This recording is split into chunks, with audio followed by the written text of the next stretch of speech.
Love, sorry, di ko sinasadya. Okay ka lang? Okay lang ako, love. Ikaw naman kasi, sinasabayan mo yung init ng ulo ko. Alam mong ayaw ko yun, nasuntok tuloy kita.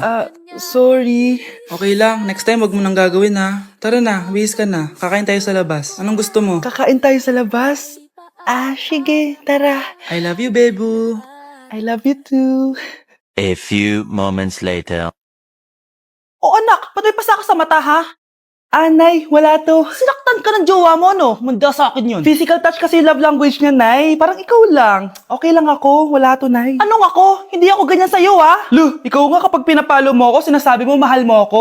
Wala to, Nay. Mahal ako nun. Ganon. O sige, dahil mahal kita, dadagdagan natin yung nasa mukha mo. Nay, ang taas ng grades ko, Congrats. Kain tayo sa labas, Nay. Sabi niyo, pag mataas grades ko, kakain tayo. Wala kong time, anak. Nay, nagugutom po ako. Anak, may ginagawa ko. Nay, di po ba kayo magluluto? Ano ba yung anak? Ang tanda mo na, di mo pa rin kaya magluto para sa sarili mo? Kita mo ang dami kong ginagawa dito? Storbo to. Sige po, Nay. Ako na lang po magluluto. Mari! Mari, ba't parang takot ka? Ang dami na kasi nawawalang bata sa barangay natin. Yung kapitbahay natin, 4 na araw na nawawala yung anak niya. Baka naman nag-away lang sila tapos lumayas yung anak niya. Basta ikaw, Scarlett, palagi kang mag-iingat ha. Sige po, tita. Masyado ka nagpapaniwala sa fake news, Mari. Nay, tignan niyo po yung drawing ko. Ang ganda, anak. Di mo pa naman nakita eh. Nay, punta po kayo sa school bukas. Kakanta po ako sa stage. Sige anak. Pupunta ako pag may free time ako. Talaga, Nay? Yay! Uy, Mare, kakanta anak mo ngayon. Hindi ka ba pupunta? Hindi na siguro, Mare. Marami pa akong gagawin. Hinihintay ka nun. Pagbigyan mo na, minsan lang. Naku, Mare, sagabal lang yun sa trabaho ko. Sige na, marami pa akong gagawin, no? Nasaan ka na ba, Nay? Malapit na akong tawagin. Hindi ka mahal ng nanay mo. Mahal ako ng nanay ko! Tao po. Bakit po, sir? Kayo ba yung nanay ni Scarlett? Opo. Ma'am, nawawala po yung anak nyo. Ano? Si Scarlett? Aware naman siguro kayo na maraming nawawalang bata dito sa barangay natin, ma'am. Scarlett? Yung iba, ma'am, hindi na namin nahanap. Napakawalang kwenta mong nanay. Disturb mo yan. Huwag niyo ko ikulong! Hindi ako scammer! Itigil niyo na yan! Hindi si nanay ang scammer. Pero nasa bahay na to, ang totoong scammer. Hoy bata, huwag kang mangialam. Wala ka namang ebidensya. Pero nay, alam ko hindi ko yung scammer. Tara na, sumama ka na sa akin. Mga anak, aayusin ko to ha. Babalik din ako, okay? Kung sino man sa inyo yung totoong scammer, umamin na kayo. Nakulong si nanay, di ba? Ate, walang may gustong makulong si nanay. Tsaka bakit kami lang tatlo sinisisi mo? Baka ikaw talaga yung totoong scammer. Imbes na magsisihan tayo, magtulungan na lang tayo para kay nanay. Malalaman ko rin ang totoo. Delivery po. Gabi na. May nagde-deliver pa? Kuya, kaninong parcel yan? Kay Susan po ulit. Ha? Paano nangyari yun? Nasa kulungan na si nanay. Aba ma'am, hindi ko po alam. Taga-deliver lang po ako eh. Sige na po. Nasa gitna yung kalaban ha? Hoy, ayusin mo na itong mga damit mo. Ilagay mo muna dyan sa kama. Ayun na! Paano naman ito naman ng parcel na to? Nakakainis, talo na naman. Ano ba ito? Ba't nandito to? Ito ba yung galing sa scam? Sabi ko na nga ba? Ikaw yung scammer! Ate, hindi ako yung scammer. May parcel na dumating at nakapangalan kay nanay. Di ba pang computer to? Ikaw lang naman mahilig mag-computer dito eh. Ano na namang scam ang ginawa mo? Pasalamat ka, minor de edad ka pa. Bawal ka pa makulong. Pasensya na sa ginawa ng anak ko. Pagsasabihan ko to. Basta wag na uulitin ha. Ako na magbibigay sa mga may-ari neto. Sige na. Ang galing mo talaga. Ito, sino to cellphone? Akin tong pera. Mas kailangan ko to. Galingan mo pang mang-scam para mas marami tayong makuha. Bahala sa'yo. Makakaasa ka. Gagalingan ko pa. Baby, away tayo. Ano anak? Puro bebe time na lang? Di ba may exam ka pa bukas? Opo, Nay. Try mo kaya mag-review para di ka puro bagsak. Diyos ko. Sige, Nay. Challenge accepted. Makaka-perfect ako sa exam bukas. Sino nagsabing hindi ko kaya mag-review? Baka Scarlett to. Ba't tumatawag na to? Bakit, Bes? Nagre-review ako. Te, may bago akong chika. Importante ba yan? Importante. So, eto na nga. Go, Te, spill the tea. Ano nangyari? 1 hour later. Siya. Sige na, Te. Magre-review na talaga ako. Storbo. Saan na ba ako? X, Y... Hala, break na sila. Ano nangyari? 1 hour later. Mag-review na nga ako.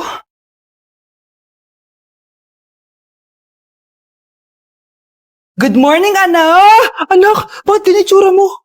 Hanay, nag-review ako buong gabi. Akala ko puro numbers lang yung math. Bakit may X and Y? Di bale anak, gamitin mo tong Radiance Glow Pure Blossom Elixirs ng YOU. Meron tong toner essence at illuminating serum. Ano naman yun, Nay? Ano to? Nakaka-bright, repair, at protekto ng skin. At di lang yun anak, nakaka-reduce to ng oiliness at ng skin texture. Suitable to for all skin types, kaya gamitin mo to para fresh ka bago ka mag-exam. Ay, ang fresh nga! Glass skin, no? Super lightweight at super dali lang pala i-apply nito, Nay. Go na anak, islay mo na yung exam mo. Good morning, class! Ready na ba kayo mag-exam? Sure nang makaka-perfect ako kasi nag-review ako. First question. Kung 5 ang kinain na pizza ni Maria at 2 ang sapatos ni Cardo, gaano kalayo ang Earth sa black hole?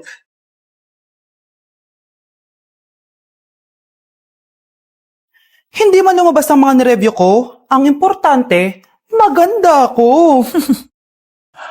Wow, Scarlett! Ang ganda naman ng bahay niyo. Pinaghirapan niya ng mga magulang ko, bes. Alam mo, parang ganito din yung bahay namin eh. Kaso mas malaki lang yung amin, tapos may swimming pool. Ganun ba, bes? In fairness, ang laki na TV niyo oo, 75-inch yan. Pero parang mas malaki yung sa amin. 120-inch kasi yung sa amin, parang sine na nga eh. Laki nga, bes. Wow! Eto kwarto mo, bes? Ang ganda. O, diba? Ako nag-design neto. Alam mo, bes, yung kwarto ko, may second floor. Tapos may walk-in closet pa. Parang wala kang ganun. O, edi ikaw na, bes. Anong nangyari dito? Anak, magugas ka na ng plato dito? Ito na po, Nay.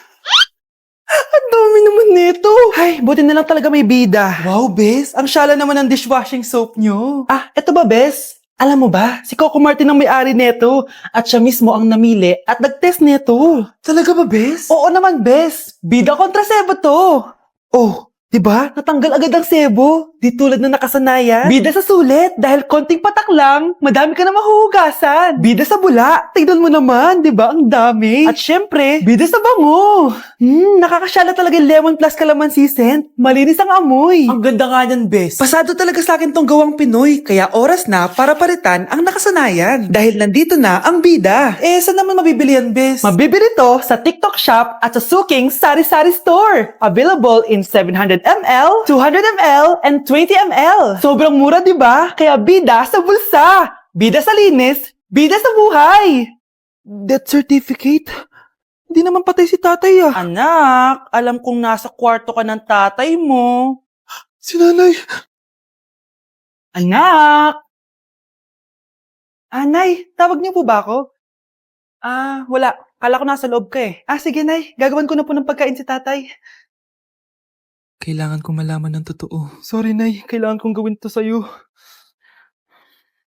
Nay, eto na po pala yung pagkain ni tatay. Ginawan din po pala kita. Buti naman naisip mo pa ako. Thank you, anak, ha. Welcome, Nay. Mahal, kain na tayo. Gumana yung plano ko. Kailangan ko na humingi ng tulong.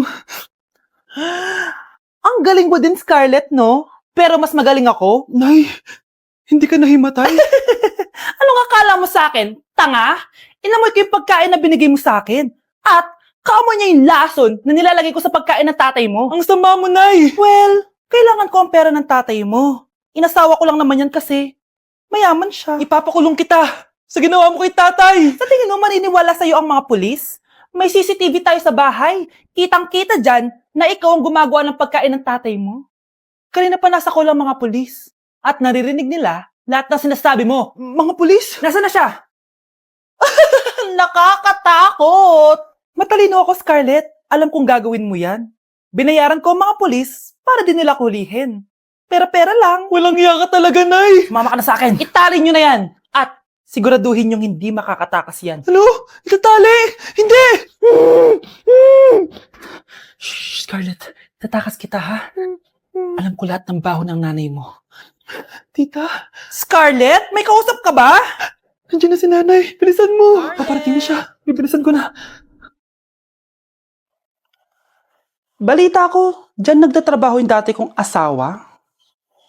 Siguraduhin yung masisisante nyo yan. Dahil ayaw ko ng peste sa kumpanya ng asawa ko. Naintindihan? Susan, alam mo, feel ko talaga mapapromote na ako anytime. Kasi sabi ng manager namin, isa ako sa pinakamagaling sa amin. Ngayon pa lang, congrats na kita. Simula pa lang, alam ko naman na kaya mo. Alam mo, okay din pala na hiniwalayin ako ng asawa ko. At this ngayon, alam ko talaga kung anong habol niya sa akin. Yun ay pera. Madami pang ibang babae dyan, ano ka ba? Tsaka ang importante ngayon, nakafocus ka sa pagpapaganda ng buhay nyo. Oh, luto na to. Kain na tayo. Ah, yes po, ma'am. Okay po. Ma'am, i-hold ko po muna kayo ha. Wait for a while. Sino itong tumatawag? Sir Ramon, may bad news po ako sa'yo. Ayaw ka po ng boss namin. Kaya Ano? tatanggalin ka sa trabaho. Anong tanggal na ako sa trabaho, ha? Utos lang po sa amin. Hindi pwede yun. Sorry sir, humanap ka na lang po na ibang trabaho. Bakit puro na lang kamalasan dumadating sa buhay ko?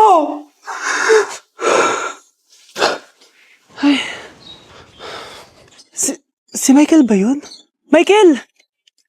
Scarlett? Bakit pinauna mo ako umuwi kahapon? Eh di ba palagi tayo sabay umuwi? May ginawa ako. Tsaka baka magselos yung nagbigay ng bulaklak sa'yo. Para ka namang ano dyan? Tsaka alam mo, na-realize ko, hindi ko na pala siya crush. Tara na nga, manood na lang tayo ng movie sa bahay, yung horror. Sige na nga. Michael? Ma? Ano ginagawa mo dito, ha? Get in the car. Uuwi na tayo. Di ba sabi ko sa'yo, nababoard ako sa bahay, kaya umalis ako? Michael, siya yung nanay mo? Kilala mo nanay ko? At sino naman tong babaeng kasama mo, ha?